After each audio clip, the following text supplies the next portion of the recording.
Movie பிரியர்கள், movie ரசிகர்கள் அனைவருக்குமே என்னோடய அன்பான வணக்கம். ஒரு ஹாலிவுட் திரைப்படத்தை நம்ம தமிழில் பார்க்கும்போது, அந்த திரையில் தெரியக்கூடிய நடிகரை மட்டும் நம்ம ரசிக்கிறது கிடையாது. அவருக்கு பின்னால் ஒரு குரல் ஒலிக்கும் தமிழில். அந்த ஒரு குரலையும் சேர்ந்து ரசிப்போம். அந்த குரல் சரியாக இருந்தால் மட்டும்தான் அதில் திரையில் தெரியக்கூடிய ஸ்பைடர்மேன் நம்மளை உற்சாகப்படுத்துவார், அயன்மேன் நம்மளை சிரிக்க வைப்பார், டைட்டானிக் ஜாக் நம்மளை அழ வைப்பார். அது மட்டும் இல்லை, அவத்தாரில் வரக்கூடிய ஜாக் சலி நம்மளோட அவத்தார் பேண்டோரா உலகத்துக்கே அழைச்சிட்டு போவார். ஆனால் இந்த ஒரு கதாபாத்திரங்கள் தமிழில் உயிர் கொடுத்தவங்கெல்லாம் யார் யார், இவங்கெல்லாம் எப்படி வேலை பார்க்குறாங்க, அவங்க குரல் ஏன் நம்ம ரசிக்கபடி இருக்குது அப்படிங்கிற ஒரு விஷயங்கள்லாம் தான் இன்றைக்கி நம்ம வீடியோவில் பார்க்க போகிறோம். வீடியோ முழுசாக ஸ்கிப் பண்ணாமல் கடைசி வரைக்கும் பாருங்கள், அப்போ தான் இன்ட்ரெஸ்டிங்காக இருக்கும். வாங்க வீடியோக்குள்ளே போகலாம். இந்த ஒரு விஷயங்கள்லாம் பார்க்குறதுக்கு முன்னாடி நம்ம டப்பிங் அப்படின்னா என்னென்னு பார்த்துருவோம். டப்பிங் அப்படிங்கிறது வேறு ஒரு மொழியில் இருக்கக்கூடிய ஒரு கேரக்டரை தமிழில் அப்படியே உயிரோட்டமாக கொண்டு வருது அப்படின்னு கூட சொல்லலாம். இது வெறும் மொழிபெயர்ப்பு மட்டும் கிடையாது. இது ஒரு நடிகரோட சிரிப்பு, கோபம், அழுகை, தைரியம், பயம் அப்படிங்கிறதெல்லாம் ஒரு நடிகர் ஸ்க்ரீனில் காட்டக்கூடிய ஒருத்தவரோட நடிப்பை இவர் வெறும் வாய்ஸ்லேயே காட்டி ரசிகர்களை ஈர்க்கணும். அதனால தான் இந்த ஒரு சிறந்த டப்பிங் கலைஞர் திரையில் தோன்றும் போது நடிகருக்கு இணையாக முக்கியத்துவம் பெறார் அப்படிங்கிறதையும் நம்ம பார்க்கணும். மார்வல்ஸில் வரக்கூடிய ஹீரோக்களில் நம்ம ஒரு பட்டியலில் சொல்லணும் அப்படின்னா முதல்ல நம்மளுக்கு ஞாபகம் வரக்கூடியது அயன்மேன். அதாவது டோனி ஸ்டார்க் அப்படிங்கிற ஒரு அயன்மேன் கேரக்டரில் கிட்டத்தட்ட 20 வருஷமாக நடிச்சுக்கிட்டு வர்றாரு. அயன்மேன் அப்படின்னு சொன்னாலே இவர் தான் ஞாபகத்தை வரும். அதே மாதிரி தமிழில் இவருக்கு டப்பிங் செஞ்சவங்க பல பேர் இருக்கிறாங்க. ஆனால் இந்த பல பேரில் ஒரே ஒருத்தவர் மட்டும் ரசிகர்கள் மத்தியில் இவரோட குரல் மட்டும் நல்லாவே பாராட்டப்பட்டுச்சு, வரவேற்பையும் பெற்றுச்சு. அவர் தான் ரவிசங்கர் தேவ நாராயணன்.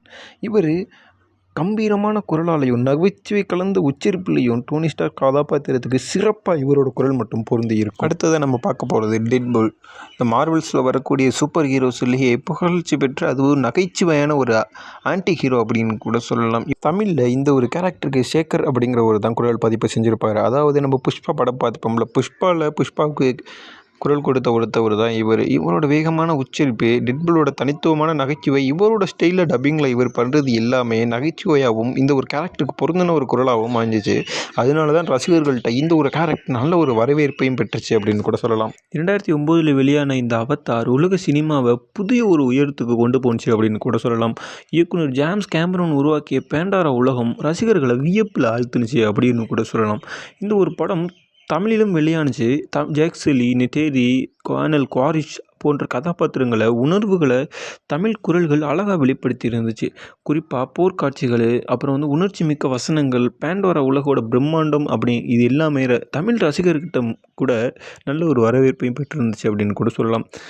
பலருக்கு தெரியாத ஒரு விஷயம் என்ன அப்படின்னா, இத்தகைய பெரிய படங்கள்லாம் ஒரே ஒரு டப்பிங் கலைஞர் மட்டும் இல்லாமல் இயக்குனர், மொழிபெயர்ப்பாளர், வசன எழுத்தாளர், ஒளிப்பதிவு பொறியாளர், இது மாதிரி பல குழுவோட உழைப்பு தான் தரமான ஒரு டப்பிங் கொடுக்குது அப்படின்னு கூட சொல்லலாம். 1997 ரிலீஸ் ஆன டைட்டானிக் உலகத்தோட பிரபலமான ஒரு காதல் திரைப்படத்தில் ஒன்றாக அமையுது. ஜாக் மற்றும் ரோஸோட காதல் கதை, கப்பல் மூழ்கும் காட்சிகள், பின்னணி இசை, இது எல்லாமே தமிழில் ரசிகர்கள்ட்ட மனதை போய் தொட்டுடுச்சு அப்படின்னு கூட சொல்லலாம். குறிப்பாக சொல்லப்போனால் உணர்ச்சி மிக்க வசனங்களை இயல்பாக சொல்லிய தமிழ் டப்பிங் குழுவிட்ட தான் இதோட பங்களிப்பு முழுசுமே போய் சேரும். அது மட்டும் கிடையாமல் இதுக்கு முழு காரணம் அவங்க தான் அப்படின்னு கூட சொல்லலாம். நண்பர்களே, இந்த வீடியோ உங்களுக்கு பிடிச்சிருக்கும் நம்புகிறேன். பிடிச்சிருந்தா லைக் பண்ணுங்கள். இந்த மாதிரி மூவி கண்டென்ட்ஸ், மூவி ஃபேக்ட்ஸ், புது மூவி அப்டேட்ஸ்க்கெலாம் தெரிஞ்சுக்கணும்னு நினச்சிங்கன்னா நம்ம சேனலை சப்ஸ்கிரைப் பண்ணுங்கள். சப்ஸ்கிரைப் பண்ணிட்டு நம்மளோட மூவி ஸ்குவாடில் சேருங்க. அது மட்டும் கிடையாது, இந்த மாதிரி உங்களுக்கு மூவி கண்டென்ட்லாம் என்னென்ன கண்டென்ட் வேணும் அப்படிங்கிறதையும் கமெண்ட் செக்ஷனில் ஷேர் பண்ணுங்கள். இந்த வீடியோ எப்படி இருந்துச்சு அப்படின்னு கூட கமெண்ட் செக்ஷனில் ஷேர் பண்ணுங்கள் நண்பர்களே. பாய்.